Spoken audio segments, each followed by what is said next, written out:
네, 들으신 것처럼 오늘 오전 강릉발 서울행 KTX 열차가 강릉역 인근에서 탈선했습니다. 다행히 인명피해는 크지 않았는데요. 지난달 오송역 단전 사고를 비롯해서 최근에 이렇게 열차 사고가 잦은 이유는 무엇인지 오늘 배삼진 기자와 이야기 나눠보도록 하겠습니다. 안녕하세요. 네, 안녕하십니까. 자, 오늘 사고가 발생한 시각이 오전 7시 반이었습니다. 사고 경위부터 짚어볼까요?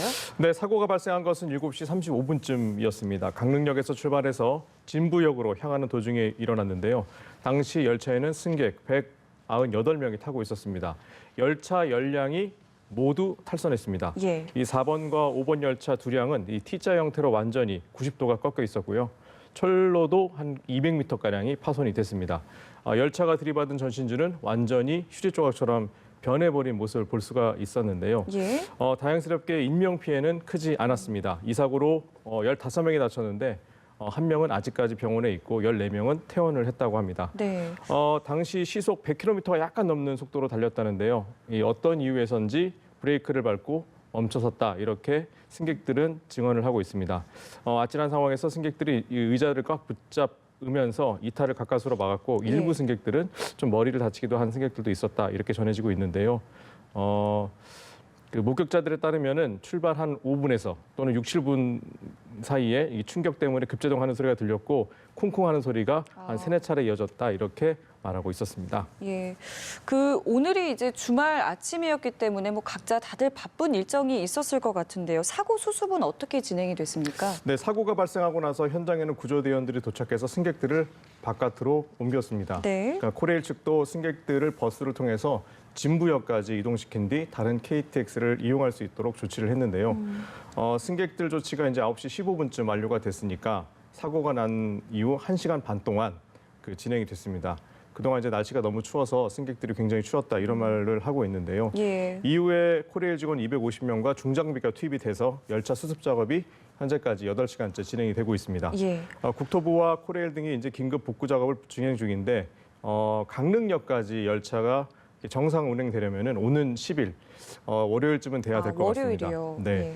그래서 코레일은 수습 작업을 벌이고 있지만 이번 주말 동안은 진부역에서 강릉역 구간은 이용할 수 없을 것 같다 이렇게 얘기를 했습니다. 그래서 진부역까지 KTX나 무궁화호를 이용하시면 네. 진부역부터 강릉역까지는 버스를 투입해서 이송시킬 예정입니다. 그러니까 지금 이제 강릉역까지 열차가 정상 운행하려면 최소한 월요일은 돼야 된다라는 네, 이야기고요. 사고 원인이 좀 파악이 된 게 있습니까? 이게 보니까 열차 탈선 사고가 2011년에 광명역 인근에서 발생하고 이제 처음인데 지금까지 파악된 원인이 있다면요? 지금까지 사고 원인에 대해서는 정확히 파악되지는 않고 있습니다. 네. 이 사고가 나자 국토부는 위기 단계를 경계 단계로 격상해서 대응을 하고 있는데요. 김정열 국토부 2차관을 비롯해서 철도 안전 정책관 등이 현장으로 급파가 됐습니다. 네. 또 철도 안전 감독관과 철도 사법 경찰, 또 항공 사고 조사 위원회도 현장에서 사고 원인 조사에 들어갔습니다. 앞서 이제 말씀하신 것처럼 2011년도에 광명역 인근에서 발생한 사고는 이 선로 전환기에 있던 너트가 빠져나가면서 이 선로를 탈선하는 사고였는데요. 예.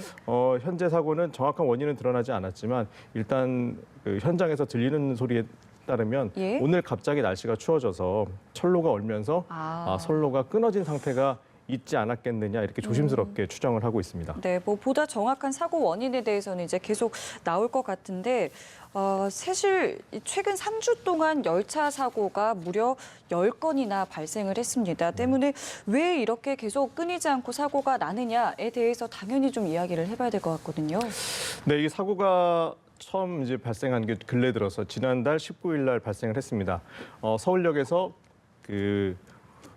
KTX 열차가 포크레인을 들이받는 사고가 있었는데요. 예. 현장에서 일하고 있던 근로자 3명이 다쳤습니다. 그리고 그 다음 날 오송역 KTX 단전 사고가 벌어졌는데 네. 이 열차 129대가 무더기 운항 차질을 빚어서 승객 5만여 명이 피해를 봤습니다. 예. 서울에서 부산을 운행하는 열차가 8시간 동안 지연되는 초유의 사태가 발생해서 대란이 벌어졌다. 당시 네. 그렇게 표현이 있었는데요. 맞습니다. 오송역에 KTX역이 이제 KTX 열차가 멈춰서면서 당시에 네. 이제 한 3시간 정도 승객들이 갇혀져 있었는데 열차 안에 3시간 정도 갇혀 있었죠. 네, 그렇습니다. 그래서 호흡곤란을 호소하는 사람들도 있었고 그래서 열차 창문을 부수는 그런 일도 벌어지기도 했습니다. 네. 근데 이런 일이 있었는데 그 이튿날 또 22일 날 코레일이 운영하는 지하철 분당역에서 1시간 동안 열차가 멈춰서는 일이 발생을 했습니다. 네. 이렇게 이제 열차 사고가 잇따르니까 코리알에서 이제 조치를 취해야 되지 않겠어요? 그래서 예. 코레일에서는 이 총괄 책임자, 안전 총괄 책임자를 비롯해서 주요 간부 4명을 보직 해임했습니다. 또 열흘간 비상 안전 경영을 실시하면서 간부들에게 휴일을 반납하고 안전 점검에 나서라 해서 조치가 이루어졌습니다. 네. 그런데 그 24일 날 광명역과 오송역에서 열차 고장이 또 한 번 발생했습니다. 그래서 수십 예. 분간 지연되는 사태가 있었는데요. 그러다 보니까 그 다음 날 김현미 국토부 장관이 나서서 산하 기관장들을 모아놓고 군기 잡기를 나섰습니다. 네. 그런데도 불구하고 이제 사고가 잦아지지 않으니까 네. 사흘 전이죠. 이낙연 국무총리가 코레일을 직접 방문해서 국민의 불만과 불신을 완전히 불식시킬 수 있도록 사고 대응 매뉴얼과 유지 관리 체계, 직원 훈련을 실시하라고 지시했습니다. 그런데 오늘 또 열차 탈선 사고가 발생한 겁니다. 그러니까 불과 사흘 전에 이낙연 국무총리가 코레일 본사를 네. 방문했는데 오늘 또 이렇게 사고가 난 겁니다. 이 열차 사고라는 게 뭐 오늘 사실은 큰 인명 피해가 발생하지 않아서 망정이지 대형 사고가 날 수밖에 없는 거기 때문에 굉장히 좀 조심을 해야 되는 건데요. 전문가들은 지금 이렇게 사고가 잇따르는 거에 대해서 어떻게 좀 분석을 하고 있습니까? 일각에서는 열차와 선로 등 철도 시설물을 정비해야 하는 인력과 또는 예산이 줄었기 때문이다. 이런 데서 원인을 찾고 있습니다. 예. 실제 그 국회 국토교통위원회 이현승 의원이 코레일에서 받은 자료에 따르면 열차 선로가 매년 증가하는 것으로 나타났습니다. 이게 좀 자세히 보면 네. 2015년 8,465km 선로는 지난해 9,364km로 늘었습니다. 터널과 교량 역시 9,300개소에서 지난해 9,700개소로, 또 역사도 4,900개 동에서 또 5,089동으로 증가했습니다. 하지만 차량 유지 보수에 필요한 인력은 2015년 38명이 줄어든 데 이어서 2016년에는 190명, 또 지난해에는 205명이 줄었습니다. 계속 줄어들었군요. 네, 그렇습니다. 그래서 200명 가까이 200명이 네. 줄어든 것으로 나타나는데요. 예. 이 정비 예산도 줄어들어서 4,337억 원이던 정비 예산이 네. 이 지난해에는 4,243억 원으로 90억 가까이가 줄었습니다. 이 전문가들은 이 예산보다 안전이 더 중요하기 때문에 네. 충분한 인력을 확보하고 장비를 현대화하고 또 고급 인력들을 확보하는 것이 무엇보다 중요하다, 이렇게 보고 있습니다. 네, 맞습니다. 자, 그리고 다음 주 목요일입니다. 오는 13일에는 관계기관 합동회의를 열기로 했다고요? 네, 그렇습니다. 이 정부는 오늘 13일 관계기관 회의를 열어서 이런 안전관리 문제에 대해서 포괄적으로 논의를 진행하기로 했습니다.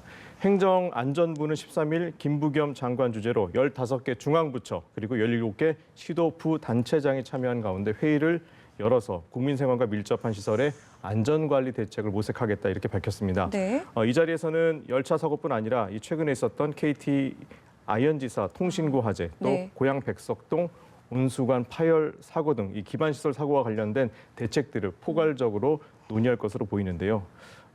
크고 작은 잇따른 사고에도 이게 큰 인명 피해는 없었지만 오늘 같은 사고가 있었기 때문에 네. 코레일 측에서나 또는 우리 이제 관계 기관들에서 이런 그 크고 작은 잇따른 사고에 대해서 그 특단의 대책을 좀 모색해야 되는 시기가 아닌가 하는 생각이 듭니다. 네, 말씀하신 것처럼 보다 확실한 대책이 좀 나오기를 기대해 보겠습니다. 지금까지 보도국 배삼진 기자와 함께 이야기 나눠봤습니다. 고맙습니다.